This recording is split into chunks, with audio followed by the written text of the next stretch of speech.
Welcome back, everybody. Level M Diecast, bringing MiniGT into the studio, the under construction studio. This is the pretty much all of the newest release.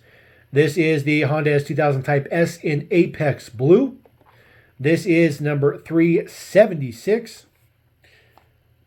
This one is, being that it's the Type S, this is Japanese market. The Type S, as you might call it, was known as the CR in the US. They are trim levels. Not really sure what the difference between the two, but calling it a Type S in the US was just different. That was more of an Acura thing, and Honda tried to make sure that they kept themselves separate from Acura in the US market. This one is pretty nice. Obviously, right-hand drive, being that it's Japanese market. We have seen this exact model before in a couple of colors. I believe we've seen it in yellow and white. But this one looks pretty good in blue. This Apex Blue is a pretty good color. I do like the 5 spokes. I think they're a pretty good wheel, even though they're just a factory wheel. I've talked about little tiny details on this particular casting, like the little tiny antenna that is on that rear quarter panel. I just think that that's a great detail. You can see the exhaust detail up underneath there as well. Just a very, very good model.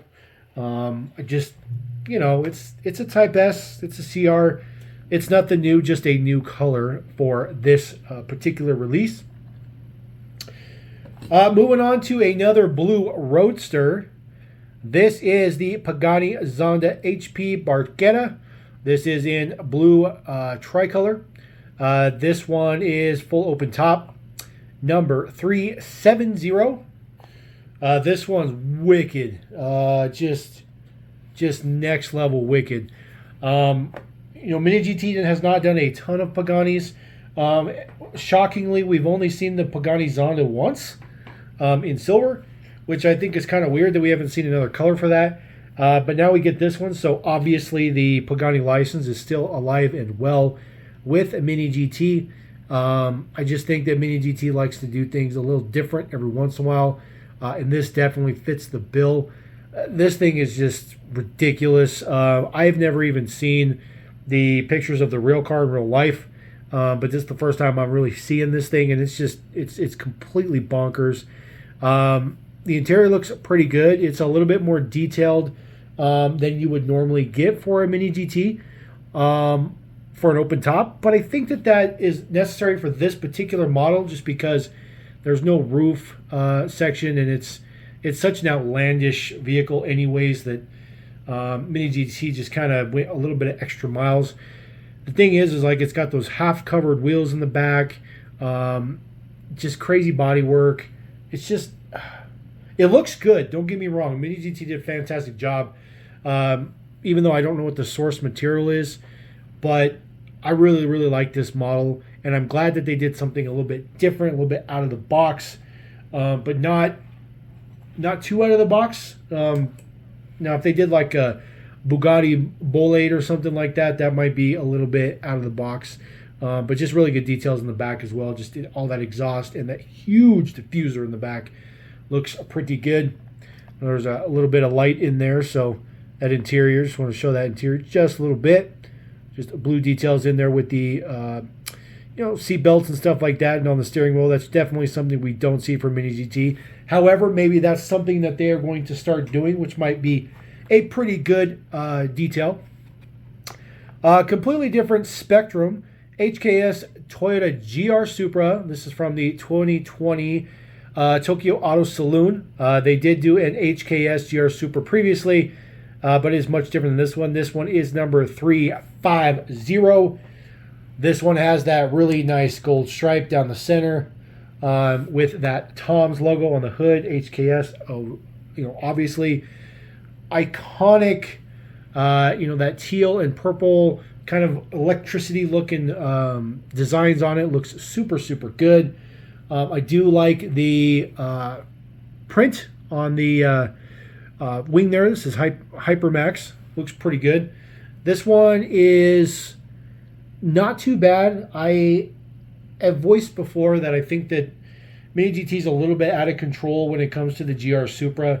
But I will admit that there are just so many versions that they can do, that they should do, that, you know, they're just going to kind of roll with it. I'm definitely not going to say no to more GR Supras, but there are certain ones that I think that they, you know, maybe spread the love around a little bit on some other versions. But this one looks pretty good. It does have the chassis mounted wing, which is a pretty nice detail on there. Not a ridiculous crazy body kit, but they're all body kitted up. They don't make a factory stock GR Supra, which, you know, I've mentioned before, I think would be a pretty good addition. Hopefully they will do that in the future, but who knows. However, this is a pretty good version, so we'll roll with the punches from them. Pretty nice. Again, shifting the spectrum, we're going to go back to Roadsters. This is the Lamborghini Aventador SVJ Roadster in Oro Ilios, which is basically just gold. This is number 363. We're getting up there. MiniGT is already up into the 400s. This one is fantastic in gold. Let me tell you something. Lamborghinis with very exotic colors, very out there colors, look super primo. If you put these things in just bland colors like a bland green or a blue, they just don't look good. If you're going to put them in a green or a blue, it's got to be, you know, neon or you know, just cerulean blues, things like that. Lamborghinis, that's just the way that they work. So having it in this nice, brilliant gold looks very, very good. Of course, all the trim is in black. Interior is in black. Wheels are in black. Black and gold definitely goes together very, very, very good. Of course, you have your SVJ off the rear quarter panel on both sides. Nice subtle wing to it as well. Some exhaust details in there a little bit with some molded parts and some print. Looks really, really good. Big, huge, you know, diffuser on the back as well. A little bit of view in there to see the engine. Not too much, though. Again, just attention to detail. Just attention to detail. MiniGT just doing a fantastic job covering all the bases, which is exactly what we want to see. And we really, really like that a lot. We're going to switch to something that's older. This is not as new as what we've been looking at.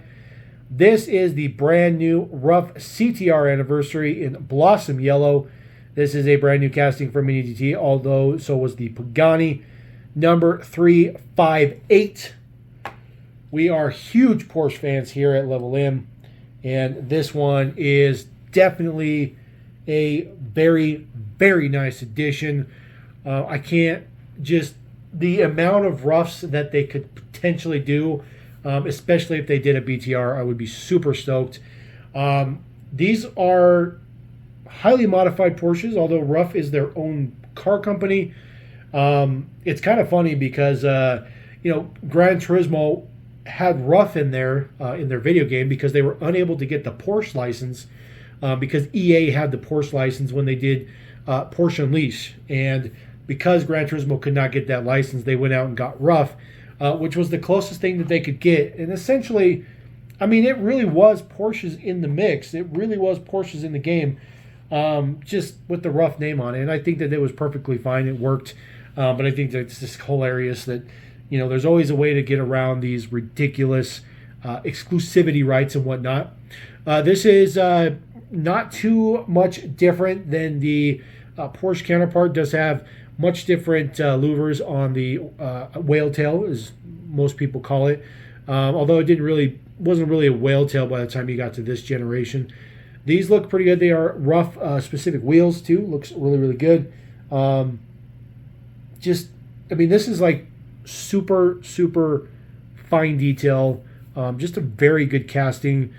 It's nice to see that even after all this push and all this huge market upswing that MiniGT's had, they continue to produce very, very high quality models. I'm very, very happy with that. And this one definitely continues the trend. Definitely like that a lot. All right, this is going to be a little bit of an interesting conundrum.